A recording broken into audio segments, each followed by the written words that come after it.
고등학교 지구과학 1 어디 한번 해볼까요? 자, 지난 시간에는 이제 태양계 바깥의 행성들을 얘기했는데요. 이번엔 은하에 대한 얘기를 해보도록 할게요. 먼저 우리 태양계에 속해 있는 은하는 우리 은하인데, 우리 은하 바깥에 존재하는 은하들은 우리가 외부 은하라고 해요. 그리고 허블은 이 외부 은하를 가시광선 영역에서 관찰되는 형태에 따라 분류했는데요. 먼저 타원 은하, 그리고 타원 은하는 E5에서부터 E7까지 타원 은하인데요. 타원 모양이죠. 그리고 숫자가 커지면 커질수록, 뒤에 있는 숫자가 커지면 커질수록 평평도가 점점 커집니다. 점점 더 찌그러진 모양의 은하에 속한다고 할 수 있어요. 그리고 중간에 렌즈형 은하, 그리고 나선 은하로 구분되는데요. 나선 은하는 막대 모양의 구조가 있느냐 없느냐를 가지고 또 분류합니다. 그래서 나선 8은하 잠시만요. 갑자기 이게 또 말하려고 하면 또 헷갈리거든요. 또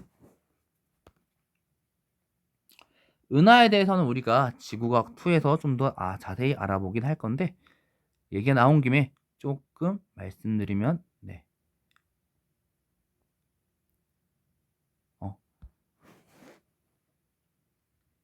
이 나선팔이 막대 모양의 구조가 있느냐 없느냐를 가지고 나선은하 그리고 막대 나선은하로 나눠지게 되고, 또한 거기서 A, B, C로 나누는 기준은 나선팔이 감긴 정도 혹은 은하에게 상대적 크기를 가지고 분류하게 됩니다. 그리고 이 모든 것에 속하지 않는 불규칙 은하가 있고요.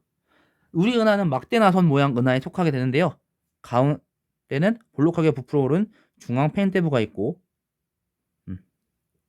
은하에게는 중앙 팽대부가 있고 막대 모양 구조가 이를 가로지르고 있습니다. 나이가 높은 붉은 별들이 다수 존재하고 있어요.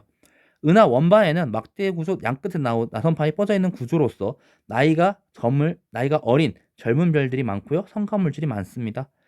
특히나 팽대부를 감싸고 있는 은하 핵을 감싸고 있는 헤일로 같은 경우엔 나이가 높고 나이가 크고 붉은 별들로 구성된 구상성단이 분포하고 있고요. 자, 좀만 더 알아볼게요. 다시 한번 알아볼게요. 타원 은하는 타원 은하는 성간 물질이 거의 없고요. 대부분의 별들 나이가 많아 대체로 붉은색을 띱니다. 그리고 아까 앞에서 말했다시피 E0에서 E7로 갈수록 평평도가 커지는 특징을 갖고 있어요. 나선 은하는 은하핵과 나선팔로 구성되는데요. 나선팔에는 별과 성운들이 모여 있고 성간 물질과 젊은 별들이 많습니다. 아까 우리 은하에서 얘기했던 것처럼 중심부에는 중앙 팽대부라고 하는 밀도가 큰 부분이 위치하고요. 중앙 팽대부와 그리고 안따고 있는 헤일로에는 늙은 별, 붉은색 별들과 구상성단이 주로 분포하게 돼요. 은하핵을 가로지르는 막대 모양 구조의 유무에 따라 정상 나선 은하와 막대 나선 은하로 구분되는데요. 나선팔이 감긴 정도와 은하의 상대적 크기에 따라 SA, SB, SC, 얘네는 정상 나선 은하에서의 분류고요. SPA, SBB, SBC, 막대 나선 은하의 분류로서 각각 세 가지씩 구분되게 됩니다.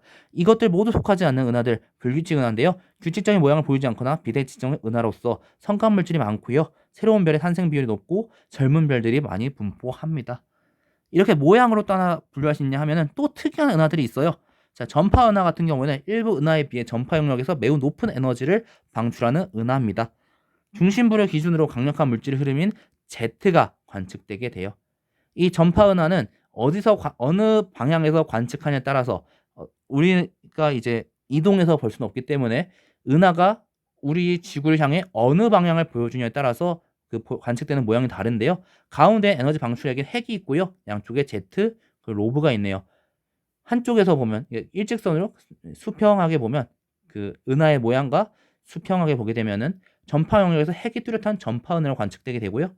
만약에 수직한 모양으로 옆에서 보게 되면은 핵의 양쪽에서 Z로 연결된 로브가 나타나는 전파 은하로 관측되게 될 거예요. 수많은 별들로 이루어져 있지만 너무 멀리 있어서 하나의 별처럼 보이는 은하가 있습니다. 퀘이사라고 얘기하는데요. 저번 시간에 얘기했던 적색 편이가 크게 일어나요. 크게 일어난다는 것은 거리가 굉장히 멀다는 걸 얘기하는 거죠. 100억 광년 이상인 것. 광년이라는 것은 1광년은 빛이 1년 동안 가야 갈 수 있는 거리인데, 거리가 100억 광년 이상인 것도 관측됩니다. 보통 은하에 비해서 수백 배에 해당하는 에너지를 방출하고 있고요. 태양계 정도 작은 공간에서 엄청난 양의 에너지를 방출하는 거야. 중심부에 블랙홀이라고 하는 천체 구조가 있는 것으로 추정됩니다. 셰퍼드 은하예요. 일반적인 은하에 비해 핵이 다른 부분보다 상대적 밝고 스펙트럼상 넓은 방출선을 보이는 은하입니다. 대부분 나선 은하 형태로 관측돼요. 충돌 은하입니다. 은하와 은하가 충돌하여 생긴 은하로서 별들은 거의 충돌하지 않고요. 은하의 상호작용으로 인해서 성가물질, 가스나 티끌 등이 부딪히고 그 밀도가 커져서 거기서 별이 형성되기도 해요. 크기가 매우 큰 은하는 이런 충돌 과정에서 두 은하가 합쳐져서 만들어진 것으로 추정하기도 합니다. 자, 오늘 내용은 여기까지입니다. 은하 얘기를 하면서 은하 분류를 주로 얘기했는데요. 각각의 은하의 종류에 따른 그 특징들 다시 한번 정리해 주시고요. 다음 시간은 이제 지구과학 1 마지막 시간이 될 것 같아요. 어디 보자. 우리가 앞에서 지구에 대한 얘기를 많이 했고, 그리고 별, 은하, 행성, 외계 행성 얘기했다면 이제 우주 자체를 얘기해 봅시다. 정말 멀리 한번 나가보려고 해요. 너무나도 고생하셨습니다. 다음 시간에 지구과학 마지막 얘기, 지구과학 1 마지막 얘기 하도록 할게요. 오늘 너무나도 고생하셨습니다. 고등학교 지구과학 1 다음엔 어디부터 볼까요?